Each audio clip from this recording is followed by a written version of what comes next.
and welcome to Campus to Community, the Columbia Basin College News Magazine. I'm your host, Dawn Alford, CBC's Assistant Director for College Relations.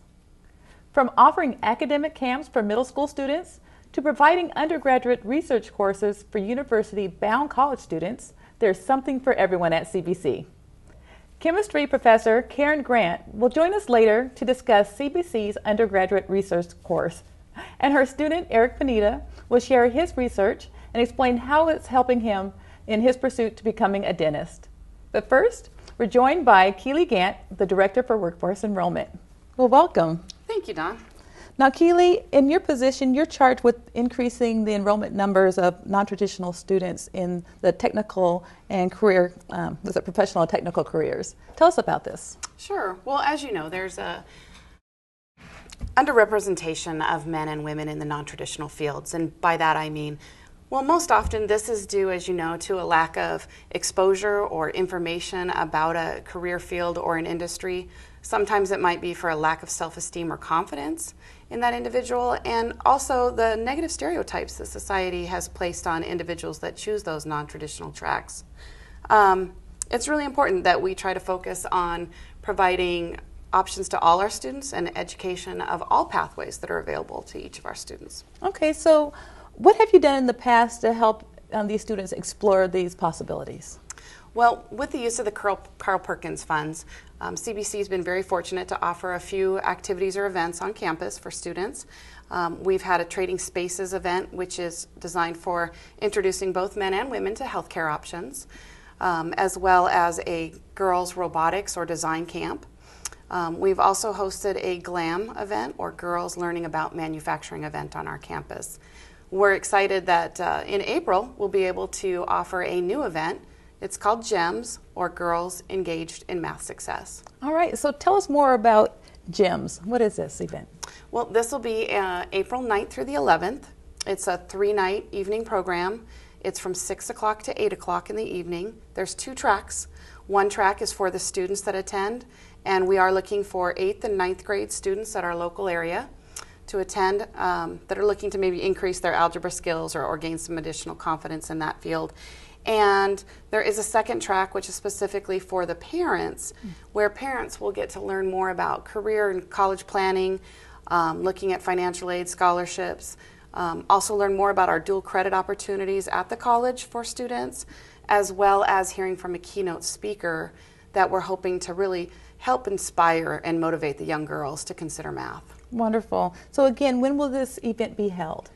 The event is April 9th through the 11th. It will be at the Jardy Center in the CBC Hub or H building on the Pasco campus. And again, it's from 6 to 8. We will have a variety of different speakers, instructors, as well as the students have an opportunity to learn about our career and technical education programs in engineering and manufacturing. Great. Now I know space is limited, so how do they go about registering? Space is restricted to the first 50 students who turn in completed registration forms. And again, that's for 8th and 9th grade girls.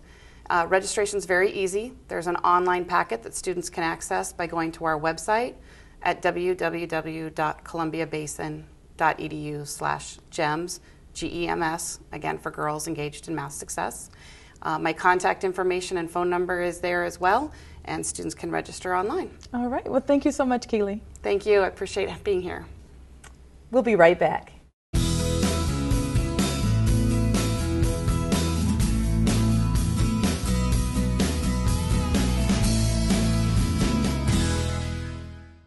Looking for a career where you are needed, can travel, and earn an excellent wage? In the next 3 to 5 years, more than 40% of the nuclear energy workforce will be eligible to retire. Columbia Basin College Nuclear Technology Program provides training to become radiation protection technicians, non-licensed operators, and instrument and control technicians. Here's your chance to become part of the nuclear workforce. Train today to power up your career.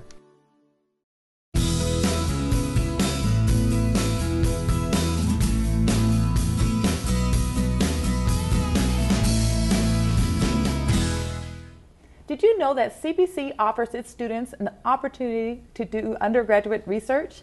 With us now is chemistry professor Karen Grant to talk about this a little bit more. Welcome, Karen. Thank you, Dawn. So listen, undergraduate research at a community college, is this pretty rare? It is fairly rare. Most undergraduate research opportunities occur at major universities or perhaps in the senior year at a four-year college. So this is a unique opportunity for undergraduate students at a community college. Wow. So what value does this bring to its students? They get to use advanced instrumentation, and they get some exposure to research techniques that they might see in the real world. And perhaps more importantly, it does allow them to develop their creative thinking and problem-solving skills, and that's something that's very important in all areas. Now, CBC's offered this course for a number of years. Could you tell us about some of the neat research that you've conducted in the past years? My research course is devoted to natural product chemistry, and we have done research projects on a number of the plants that are native to this area, such as bitterbrush and Oregon grape. We've also done some projects for some of the lavender farms in the Northwest. They've gotten us to analyze constituents for different types of lavender and hybrids. We've done a great deal of work with trees and some of the products from trees. One of the interesting ones we did was with Trema cannabina, which is a small tree from American Samoa. And when we analyzed the bark from that tree, we were very surprised to see that there was quite a bit of vanillin. And vanillin is an expensive flavoring that you usually get from an orchid from Mexico and Madagascar. So this might present a new source of vanillin for people. All right, that is really interesting. So is this class just for chemistry majors? No, it is a chemistry class, and you do have to have a quarter of chemistry to get into it. But I felt I should open it up to other majors because natural products chemistry is an area that spans a lot of different areas. It involves not just organic chemistry, but also botany, ethnobotany, ecology, environmental science, medical areas such as pharmaceuticals and so on. And a lot of our important drugs come from pharmaceutical sources that come from plants. So I have opened it up to biology majors, environmental science majors, chemical engineering, and also all the students that are going on in pharmacy and pre-med and pre-dental, pre-veterinary, and so forth. Oh, so how have some of your former students benefited from taking this course? The vast majority of students that have gone through this course have gone on to not only get a bachelor's degree, but also on to graduate school. And we've had students go on for PhD work at schools like Caltech and UCLA. I've got a student right now that's finishing her PhD in virology at the University of Washington. We've also had students get positions at places like PNNL as senior research scientists, and we've had many students go on in pharmacy, medicine, go on to dental school, veterinary school, and so forth. Very impressive. So what a great start to be able to do this undergraduate research at CBC. Thank you so much. Visit CBC's chemistry webpage for more information. Now don't go away. Up next, we'll meet a student who is conducting research and see how he is benefiting his future.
With us now is second-year student Eric Pineda. Welcome, Eric. Hello. Now, what led you to decide to take the undergraduate research course? Well, in my second quarter of chemistry, it was offered the opportunity to do analytical or the research of the natural plants with Karen, and her research and hearing the background was a little bit more apt to the medical field that I'm interested in. Okay, and you said that there's two different types of research that you could have they done? have analytical and plant study, basically the essential oils of the plants. Okay, so I understand you chose your own research project. Tell us about this. Yeah, first they give us a kind of trial run to get us through and show us the instrumentation. And then I did a little bit more research and came to find out that I was partial to the citrus field and found an area that I could develop a little bit. So I chose the quantitative study of the lime peel. The lime peel. Yeah. Okay. So what have your present findings, or what are your present findings? Well, it's still ongoing. The quantitative actual analysis is of limonene, which is found in the essential oil of the lime peel, and it's basically comparing the two key lime and Persian lime and seeing which one would be a better candidate for a higher yield of that chemical. Okay, and what is limonene used for? Limonene is used for various solvents, household cleaners. The food industry uses it, flavoring, perfumes. It's used in some biofuel applications, and they also use it in some chemotherapies. Okay, so potentially Potentially it's in everything and all that we consume, and you know, it's part of our everyday lives. It's just one of those things that's in the background. So what opportunities does this research provide you? Oh, the research, besides giving me the application of using the instrumentation, it stimulates critical thinking. Everything that I've actually learned in the class itself is applied to real-world scientific research, basically. So this undergraduate research gives you an opportunity to apply your knowledge and contribute to the scientific field. Great. Yeah. And I understand one day you hope to be a dentist? I do hope to be a dentist. This will actually help me in pursuing that career. So the analytical thinking, the actual applying of the knowledge learned will look good on my resume and is good for real world applications. All right. Thank you so much for being with us today. Thank you. Well, this concludes this month's Campus to Community. If you would like more information on the topics covered today, contact information will be made available at the end of the program. Visit us on the web at columbiabasin.edu or call 547-0511. For Campus to Community, I'm Dawn Alford. We'll see you next time.